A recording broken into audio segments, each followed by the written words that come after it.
There is a lot of discussion in our country as to how divided we are as a people, and there's obviously a lot of truth in that. On many, many issues, there is a deep division in our country. But I got to tell you that on one of the most important matters facing our country, the American people, whether they're Democrats, Republicans, independents, conservatives, progressives, whatever, they could not be more united. And that is the need to take on the extraordinary greed of the pharmaceutical industry and to substantially lower the outrageously high cost of prescription drugs in America. On that, the American people are united. As a nation, we spend almost twice as much as any other nation on health care. Almost twice as much. We're now spending over $13,000 for every man, woman, and child. That is an astronomical and unsustainable amount of money.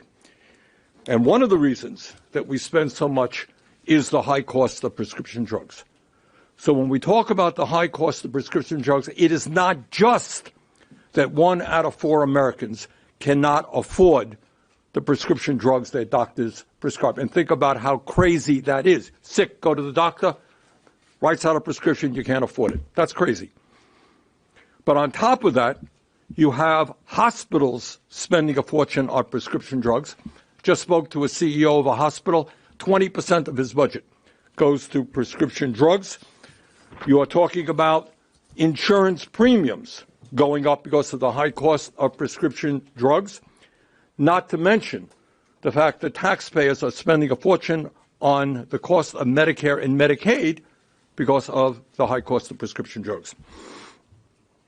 Meanwhile, not often talked about, but as prescription drugs in our country are unaffordable for millions of Americans, 10 of the top pharmaceutical companies in our country made over $110 billion in profits in 2022. $110 billion in profits while people cannot afford the medicine their doctors prescribe. And these companies almost always pay outrageously high compensation packages to their CEOs. As chairman of the Senate Committee on Health, Education, Labor, and Pensions, one of my top priorities is to lower the outrageously high cost of prescription drugs in this country. Good afternoon, friends. Did you know that you could be missing out on receiving more financial relief? Top experts have confirmed 3 reasons why you might be receiving less than you think from Social Security. Also, changes are happening for homeowners. Though many have seen their mortgage rates increase, experts say there is likely to be some relief coming this tax season. My dear friends, please do me a big favor and watch until the end of this video.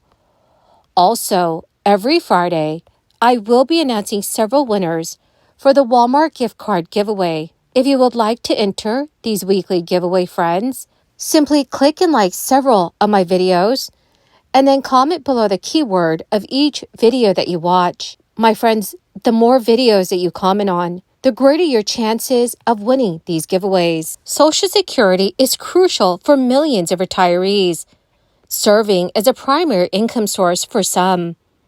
However, various factors influence the amount that you will receive, and understanding these can help you maximize your monthly payments.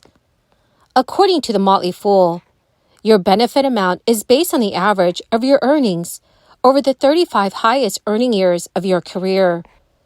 Zeros are added for any years without work, lowering your earnings average and resulting in a smaller benefit.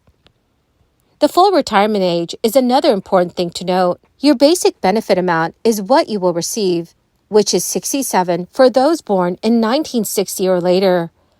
Filing before your FRA reduces your monthly payment, with a 30% reduction per month if you claim as early as possible at age 62. Importantly, this reduction is permanent, and your checks will remain smaller for life. So if you work while receiving Social Security benefits before your FRA, your benefits can be significantly reduced. The Retirement Earnings Test imposes an income limit, and if you earn over this limit, a portion of your benefit will be withheld.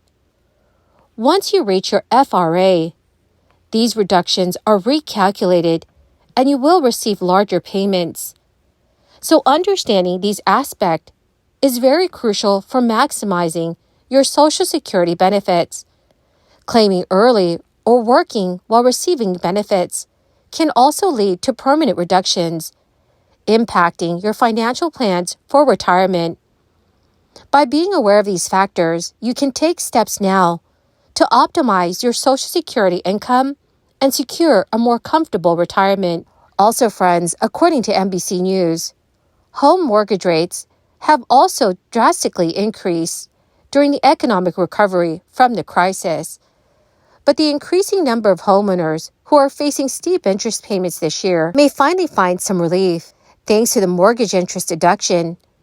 Filers who choose to itemize their tax returns rather than take the standard deduction can now deduct the entirety of their home interest payments, in addition to taking other write-offs. Some tax experts say that it's likely to be a more appealing option to more tax filers this tax season. Atia Brown, a certified public accountant, told reporters that mortgage holders with higher interest rate payments are more likely to get the most favorable returns by itemizing them. She also added that she expects more filers will seek professional help this tax season. According to Brown, choosing to itemize mortgage interest means having to itemize other sections of the tax returns as well, which can add enough complexity to require an accountant. The standard deduction is a specific dollar amount set each year by the Internal Revenue Service that filers can use to reduce their tax burden. It is designed to save filers the time and resources which are often necessary to itemize deductions. NBC News has also confirmed that for the 2023 tax year, the standard deduction is $13,850 for single filers and $27,700 for married taxpayers filing joint returns. But many homeowners may find the mortgage interest deduction a better option for them. A single filer paying a 4% rate on a $500,000 home loan equates to a monthly interest payment of about $1,667. They could end up seeing substantial savings, while mortgage rates have been falling since reaching a post-crisis high of 7.8% last fall. The 30-year mortgage rate is still currently hovering above 6% until the Tax Cuts and Jobs Act passed by Republicans in 2017. The mortgage interest deduction could be applied for the first $1 million of the loan for a single filer and $500,000 for married couples filing separately. But today, it only applies to the first $750,000 of a typical mortgage loan for single filers, or $375,000 for married couples filing separately. The change was meant to allow more individuals to take the standard deduction. Well, my great and beautiful friends, that is the end of my daily stimulus update video for today. Thank you so much, friends, for being part of this community. To say thank you and to show my appreciation, every Friday I will be announcing several winners for the Walmart gift card giveaway. If you would like to enter these weekly giveaway, friends, all you have to do is click and like several of my videos and then comment below the keyword of each video that you watch. The more videos that you comment on, friends, the greater your chances of winning these giveaways. Thank you so much and have a wonderful and very blessed week.